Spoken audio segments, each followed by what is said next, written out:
Monster Beverage Corporation is often associated with the likes of six-time Formula One champion Lewis Hamilton and esports teams like Team Liquid. But did you know that it has been one of the most rewarding stocks in the stock market the last 2 decades? But the real question we should be asking is this still a good buy today? Stick around to find out.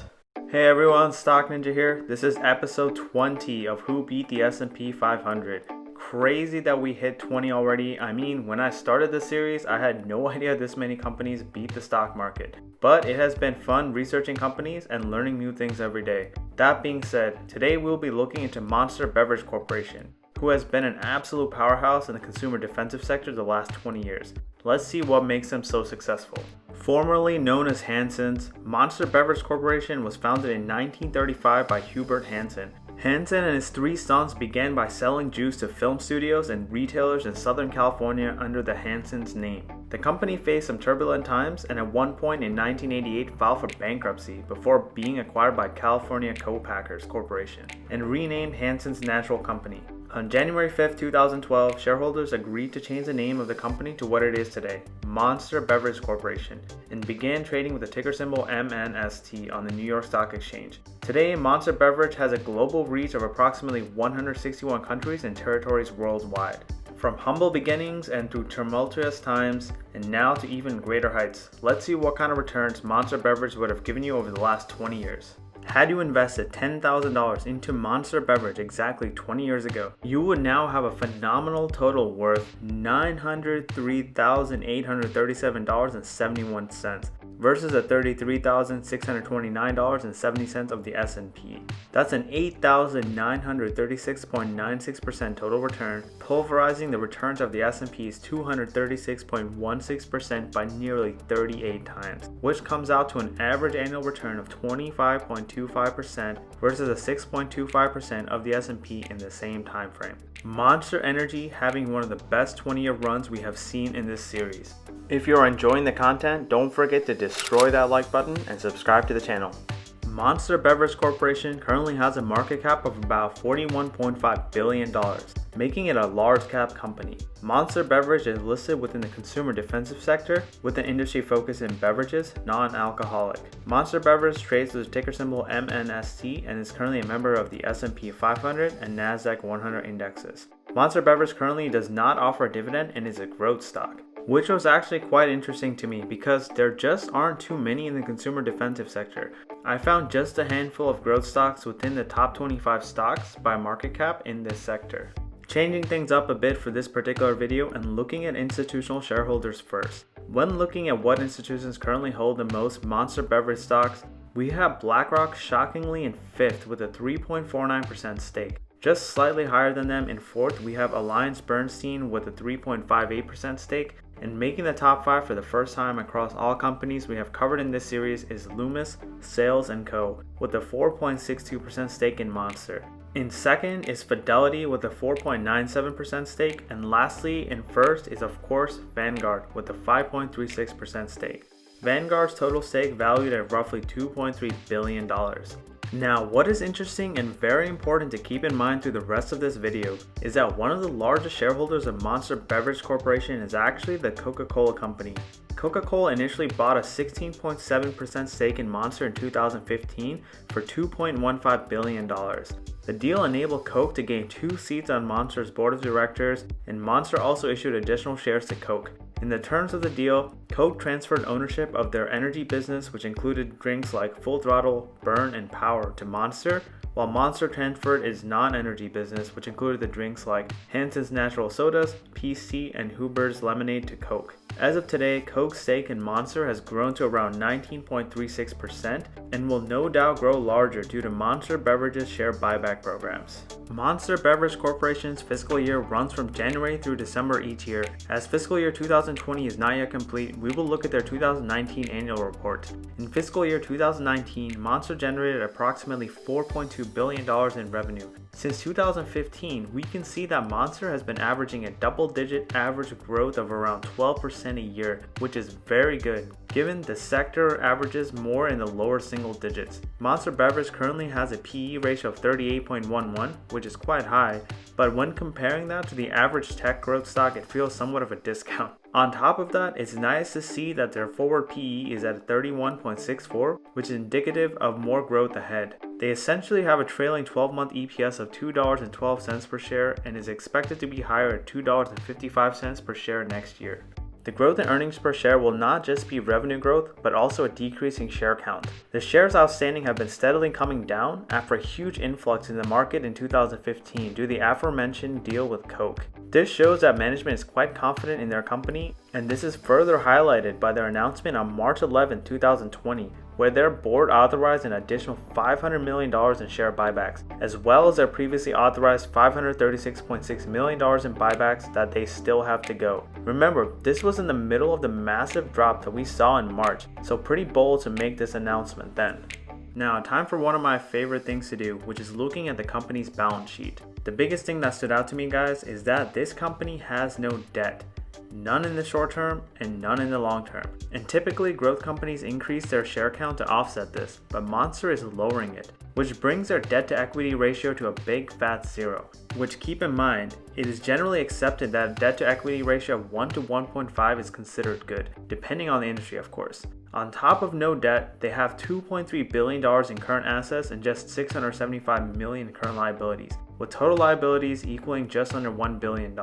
Last thing about their balance sheet I wanted to mention is that assets have been steadily growing over the last few years, which is very nice to see. Monster Beverage currently has 3 operating and reportable segments: the Monster Energy Drink segment, the Strategic Brand segment, and the Other segment. They also have corporate and unallocated amounts that do not specifically relate to reportable segment and have been allocated to corporate and unallocated. Starting with their Monster Energy Drink segment, which is primarily comprised of their Monster Energy Drinks and Reign Total Body Fuel High Performance Energy Drinks. This segment generates revenue by selling ready-to-drink packaged energy drinks primarily to bottlers and full-service beverage distributors. In some cases, the company sells directly to retail, grocery, and specialty chains, wholesalers, and more. By far, their cash cow segment, the Monster Energy Drink segment, accounted for 92.9% of overall revenue in fiscal year 2019. The Strategic Brand segment is comprised primarily of the various energy drink brands acquired from the Coca-Cola Company in 2015, as well as Monster's affordable energy brands. This segment primarily generates income by selling concentrates and/or beverage bases to authorized bottling and canning operations. The bottlers generally combine the concentrates and/or beverage bases with sweeteners, water, and other ingredients to produce ready-to-drink packaged energy drinks. The Strategic Brand segment accounted for 6.5% of overall revenue in fiscal year 2019. The last thing I want to point out is the revenue by region. We can see that there was a decline for the Strategic Brand segment across all regions, but on the other hand, Monster Energy Drink segment grew quite fast. In particular, the Asia Pacific area, where net sales went up nearly 45%. Definitely something to keep a close eye on in the future. Now, let's see how the company fared in the dot-com bubble crash, the Great Financial Recession, and how it's currently trading during the downturn in 2020. During the dot-com bubble crash, Monster Beverage fell 59.56%. falling about 9% more than the S&P's 50.41% decline. Not too bad, given the company was priced relatively low at that time. The drawdown could have been much worse. During the Great Financial Crisis, Monster Beverage fell 69.99%, dropping about 12% more than the 57.61% decline by the S&P. Seems like they got hit pretty hard during the Great Financial Crisis. During the downturn in 2020, Monster Beverage fell 28.92%, compared to the S&P's roughly 35.59% decline. Monster Beverage finally showed some strength during a major drawdown this time around. On top of that, the company has been on a tear, hitting all-time highs not too long ago, but has pulled back ever so slightly. Headquartered in Corona, California with around 2,655 full-time employees worldwide, Monster Beverage is currently led by longtime chairman and CEO Rodney Sachs. Sachs and his business partner Hilton Scholzberg, both South African, bought Henson Natural in 1992 and have led the company ever since. I was unable to find too much information on their leadership team, but from the looks of it, it seems to be pretty small. Sachs is already in his 70s, and his right-hand man Scholzberg is not too far behind. When Sachs does decide to step down, Scholzberg is the likely candidate to take over. But given he is also getting up there age-wise, both of them must be grooming a new CEO as we speak. Let's see what kind of performance Monster stock has had under Sachs since he bought the company. Given their returns over the last 20 years, we should already have a good idea. And when we look at the full-blown chart, it is truly staggering. Since his acquisition of Hansen's way back in 1992, the stock has gone up 222,500%. Absolutely insane. So what are some of the risks when investing in Monster Beverage Corporation? With the company falling under the jurisdiction of the FDA, their new products will always be under the scrutiny of the FDA and could face hurdles if they are not approved. There is also the wave of healthy drink offerings that has become more and more prevalent in recent times. This will be hard for Monster to overcome, as their main selling drink is not exactly a vegetable smoothie, but something to consider nonetheless. Most importantly though, we need to address the elephant in the room, which is Coke. Not long ago, Coca-Cola launched their own energy drink called Coke Energy. This resulted in Monster filing an arbitration claim, which is essentially a legal settlement outside of a court, which Monster lost. This will further allow Coke to launch more energy drinks in the future and eat away into Monster's market share. In an already competitive international market with the likes of Red Bull and other major brands, this will be a test. In my opinion, Monster Beverage Corporation takes almost all of the boxes as far as the investment prospect goes. Double-digit revenue growth, expansion of their international presence, a CEO that has been with them for nearly 3 decades, a very clean balance sheet with no debt, and steady stock buybacks, as well as an excellent marketing team that goes after younger target customers by inking deals with prominent sports figures and influencers. On top of that, with the deal they inked with Coke in 2015, they have access to Coke's vast network, which has no doubt helped the company immensely. That being said, I feel the presence of Coke is somewhat of a double-edged sword. We don't really know what Coke's plans for Monster are, and given their own growing debt problem, it is highly unlikely they will enact a full buyout of the company anytime soon. Though their Coke energy drink is definitely concerning. So what are my plans for Monster Beverage Corp? Honestly, it feels like a no-brainer to buy in. I like what I'm seeing, and I definitely feel like they can expand internationally while maintaining current growth estimates. Yes, the company does fall under the Coke umbrella somewhat, but I feel like in the long run it will play in their favor. As of this video recording, the stock has been up quite a bit, but has experienced a slight pullback from the 52-week highs, so it could be a good opportunity to jump in and at least start a small position. I'm currently building a growth portfolio. If you are curious about it, let me know in the comments below. That concludes our analysis of Monster Beverage Corporation. If you guys made it thus far and enjoyed the video, drop a like and please hit that subscribe button. It really helps out a small channel like mine.